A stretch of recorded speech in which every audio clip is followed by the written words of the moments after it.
Battle Engine Aquila.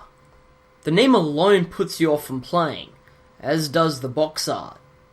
But if you ignore these obvious issues, you get a really nice mech game, which though is very flawed and quite frustrating, is a fun, casual experience for those that enjoy blowing stuff up.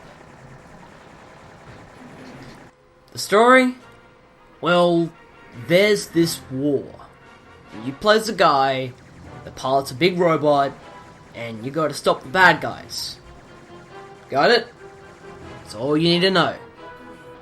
To sum up, the gameplay of Aquila is what you would get if you slimmed down the MechWarrior Sim experience and instead focused on creating more fast-paced, objective-based gameplay. You have no actual control over the customization of your machine or its usability. In fact, I find it hard to even call it a mech. It's so far removed from your typical humanoid appearance, it almost passes off as some sort of impractical spaceship or a really ugly looking fish. See, your battle engine has two forms. Your typical grounded form, like in every other mech ever made, and your aerial mode, which is pretty interesting. This is where you can fly around like a jet. Now, you will need these differing modes frequently in the game, as you're going to be engaging both air and ground forces frequently throughout the campaign, and thankfully, transformations between ground and air are short, meaning that you could be trudging on the ground to being hundreds of feet in the air in mere seconds. The enemies you face are interesting. At the lowest level, you can engage human opponents. And I say can because, well, you're a massive hulking robot and they're just pitiful small humans who can do very little besides looking really cool in how many there are and how they give the environments such an amazing sense of scale. All these guys probably had families. A step up are the tanks and other frequent armoured vehicles. You'll encounter them a lot, but because of their slow speed and large size, they're easy pickings. And they look really cool when they blow up. So, yeah. Then you've got your airborne enemies. These guys are a real pain. You usually got to be in the air yourself to actually successfully hit them, but they're just the fighters. The bombers themselves are something else. They're a big threat against you, and they can utterly destroy your troops and buildings. On that, on most missions, you get supported by friendly teammates in the form of other infantry, tanks, and planes, but just a lot less effective, so you're usually picking up the slack. You can also have a fellow battle engine buddy for a mission, but like your allies, they're really any help, mostly getting shot down early on. They have slapped some limitations on your machine. Flying burns up energy that you can only replenish when you're on the ground, and that same energy can be burnt with some of your guns. Other weaponry uses ammunition, which you can burn through quite quickly.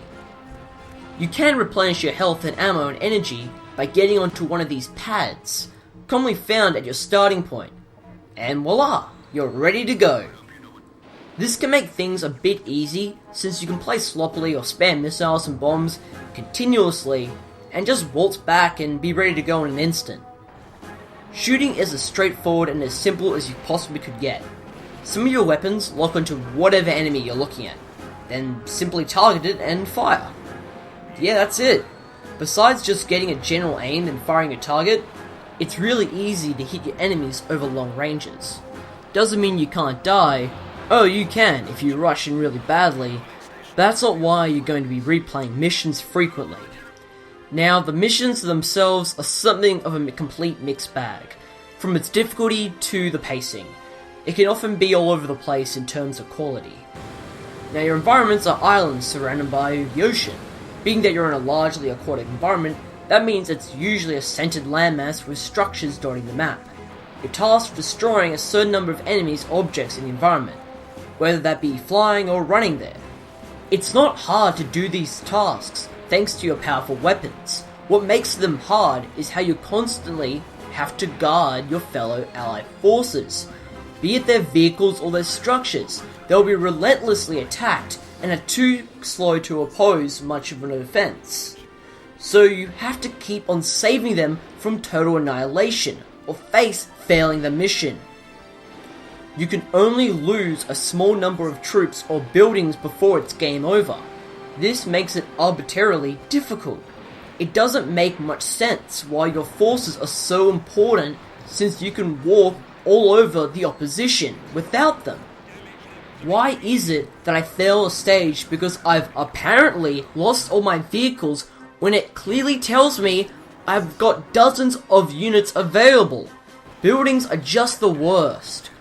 One mission tasked me defending its turrets, and while I had no trouble destroying the enemy forces, I would keep on failing because I lost too many.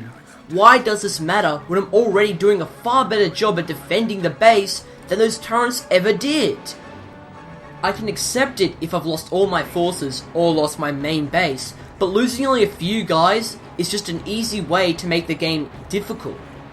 It can enter the unfair mode because it never tells you where the allies are getting attacked from, and since your map is way too small, you just have to make a crappy assumption, mostly leading to, you guessed it, failure. This happens a lot in the game. Sometimes it won't even tell you that you can actually lose troops. To me, this is a sign that the levels were purposely designed to be like that. It can be utterly infuriating how one moment everything's going fine, then a bomber sneaks in and destroys some obscure building you were meant to protect for some reason. Thank God that the missions are mercifully short and entertaining thanks to the near constant explosions and mayhem. I should also mention that fully completing the mission with all secondary objectives in tow can lead to a more difficult version of the next level. Nothing really changes other than the amount of units and it being worlds more unfair and cheap, rarely telling you where enemies are. It's all trial and error in the worst possible sense. Now before each mission, you can select what model of your battle engine you want to bring in. It changes nothing aesthetically besides your loadout, changing the degrees of effectiveness you'll have with your targets. This option is pointless when you use the Pulsar model. This variant is equipped with a powerful rocket launcher that can lock onto various targets at the same time. It's very accurate and practically unavoidable, and you have a ton of it. Did I mention it's effective against air and ground forces? Yeah, it's the best thing ever. You can easily decimate legions of armor and planes in no time. It will kill a lot of the actual danger from enemies. Now, why would I use anything else that's inferior? But though I did get pissed off at Battle Engine Aquila's crappy levels at times, I couldn't help but be absolutely marveled by the sheer scale and immersion of the game.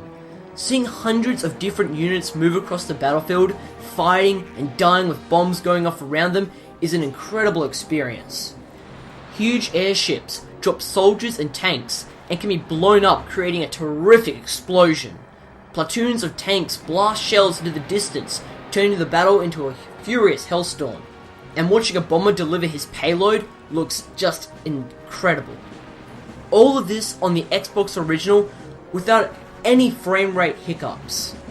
Amazing. Except the cutscenes, they look woeful. But one thing that might make you hesitate from buying the game is how short it is.